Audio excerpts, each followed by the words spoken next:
I'm going to tell you what one of my passionate discussions is that I repeat myself a million times.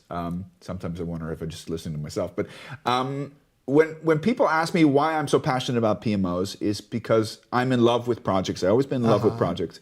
But projects have a one big flaw, and that is the concept of a beginning and an end.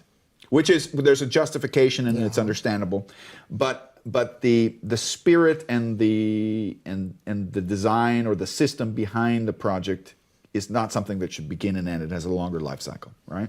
So we kind of extend the life cycle through programs, and then we have the portfolio concept. Absolutely. I love the portfolio concept, but this is one of my pet peeves with PMI as well. I mean, and yes, the PMBOK, you said yesterday the PMBOK guide is 300 pages. It's still 700, 800 pages because you have to put those 2 books or 3 books together. Hopefully they finally put it back together because it's annoying to run around with 3 books.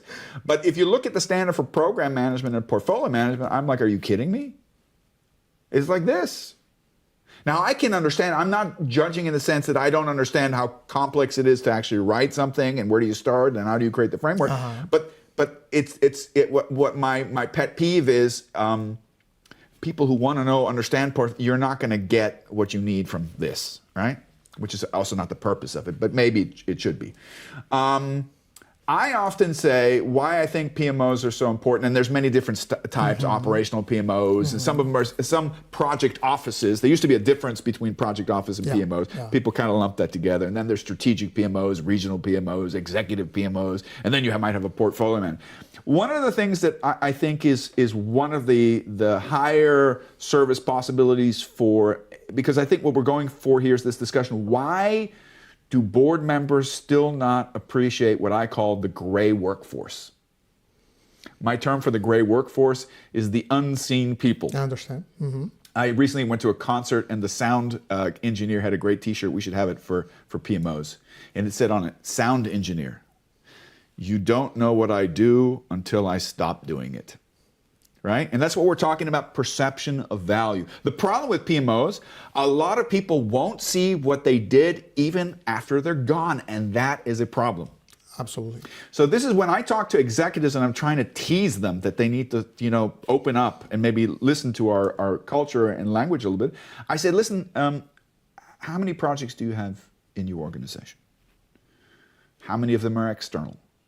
Okay, is the project process part of your service delivery package where I can't sell my product Frequentis, for example.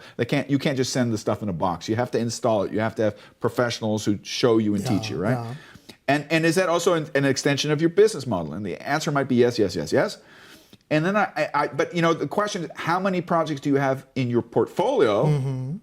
I'll often get, sometimes they just don't know. I don't know. I said, and what I'm in love with is, for example, for me, portfolio is not one portfolio. Portfolio is a word that we borrowed from finance. So there's financial portfolios, then there's product portfolios, and then there's project portfolios. And I call it the holy trinity of portfolios. Now, this is not the only thing that PMOs could theoretically be possible. But to get back to I think, and I agree with you, I think one of the reasons why more board members are not cognizant and see value in PMOs is because they don't really know what I do. And I think PMI's very refreshing attitude, and I also heard it in your presentation yesterday, and you kind of alluded to it previously, is if you're providing the patient with a medicine where they don't know why and what it's doing for them, it can bring all sorts of value, but if the perception is not there, there's no value delivery.